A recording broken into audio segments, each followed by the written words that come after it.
No baloga. Product mu radio ne TV. Kigamba ne kyogere Soko je. Nze. Ati soko je. Yogera tubimanyi na tudduka jangu. Sayimo jangu. Jangu. Zangu. Nnyo jeriri. Esa twagala kusala. Yabayo. Ani agoba katongole ko. Bana nze nabatende. Nayo yangamba. Sayimo yangamba. Abera kubuke. Katongole nali mu mulimo. None yino omusindikire eddogo. Ono ne musindika wa pastor mukono eri eseta. Yasindika kakalamu.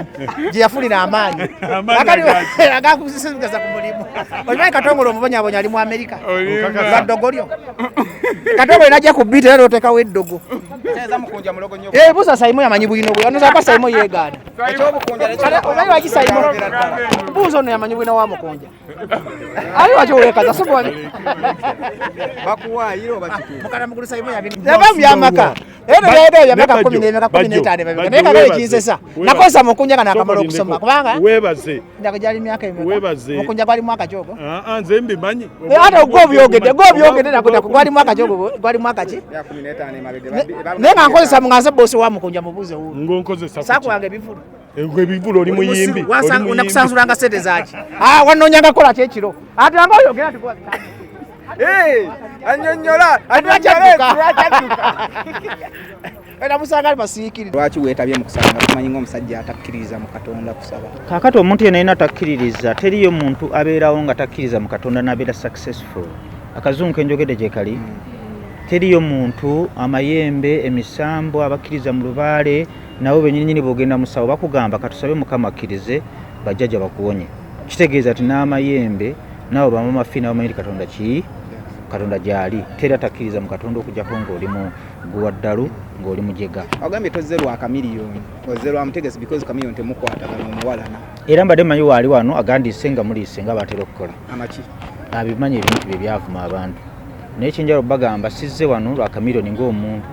Kuba kamiliyoni ng'omuntu si kyali wange, nange si kyali wange. Si kyali wange nange siri kyaliwe. Naye ndi wano kisooka ye music we. Ndi kyali wa music we. Nekirala nzize wano lwa promota munnaffe big event kubanga tumanyi embeera gyayitamu. Ate nekirala endongo twali tugistopinze mukimanyi president bayogera nemukola emputtu obagenda kufuna problem. Twali twastopinga ebivulu mpaka ku Easter Monday tumale okutereeza ekintu kya revenue. Abayimbi abasalako basaleko, bananyini bifo basaleko. Naye abakola emputtu ne bategeka ku Valentine doza ebyabaddewo mu abitegedde. Naye olwaleero tuzze okukoona mu stamp ennene nti 24 big event concert ye eyaggwanga mujje tusaba Mukama akkirize kuneebeereyo. Sitaani n'amalogo agabaddewo n'essaala embi ezibadde zitambulira oba oli awo ku muyimbi katusuubire nti Pastor Bugembe byonna abigobe ne bivaawo olwaleero. Lwaki omuyimbi atambulirako essaala embi ne sitaani? Anyiizizo manyi abantu abamu tebaagala kwogera mazima. Ate nga abagezigezi bagamba nti amazima gali kufuula ow'eddembe. Jose Chameleone anyiisiza abantu bangi olw'embeera eyo. Kati laba kiri ekisirusiru kyagala ne kiva mu kyalo ewaabwe enkireta amaalo wano endongo yakikuba ne kituula wansi. Kaakati endongo mukitunuzeemu kamera ekisirusiru. Mukitunuzeemu ekisiru kiri.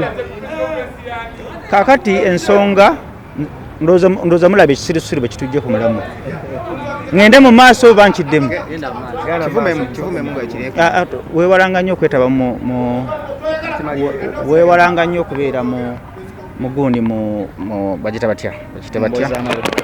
Buli lwogatta n'embizi oba ogenda kugifaanana. Soka Robert Mbizi. Robert Mbizi naawe kimanyi. Kyagala ne kiveeyo n'amalo gaakyo mu kigaleeta eno. Kati ndozo kiraba omuntu omugunjufu tosobola kulanga abantu bali mu press conference n'obogana booti. Kati mugenda kikolera mu kya kuyisa embizi mbeere. Embizi ejja kuva mu music industry. Ne music industry nene tembeeramu bagwaga ngabo. Kakati mbadde mumbuuza kinzijje ku mulamu. Tubadde tukubuuza lwaki essaala embi n'emizimu gitambulira Chameleone. Kyeŋŋamba Jose Chameleone ekituufu tulina okukyogera. N'otambula n'okuba wa booda n'omukuba kibola.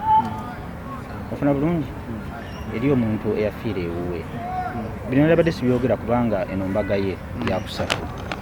naye beerayo ssaala embi ne mukama katonda aziwuliriza tuuka oli awo tetujja kugamba nti zaleese embeera eyabaddewo kuba teri kibawo nga mukama takoze eki tasazeewo naye alina okwetegereza okwenyiza abantu beyanyiiza naffe tunyiza abantu naffe tubeetondera naye eyo si ensonga yatuleese wano ensonga ya 24 tubeerewo badde bulijjo siffe tubagamba okubeerawo naye tubeerewo nga 24 muwagire omukyala munnammwe muwagire njoze Chameleon. Nawe okiza nti ekisawe kyabaddemu eddogo era lyasudde stage olikiririzaamu eddogo twalisangawo tetusobola kulijjawo twalisangawo ate ne mukama katonda sitaani yamuteekawo olw'ensonga okimanyi nti sitaani waali ate sitaani waliwo lwasinga waliwo lwawangula ne lwakuba nti akeera nnyo naye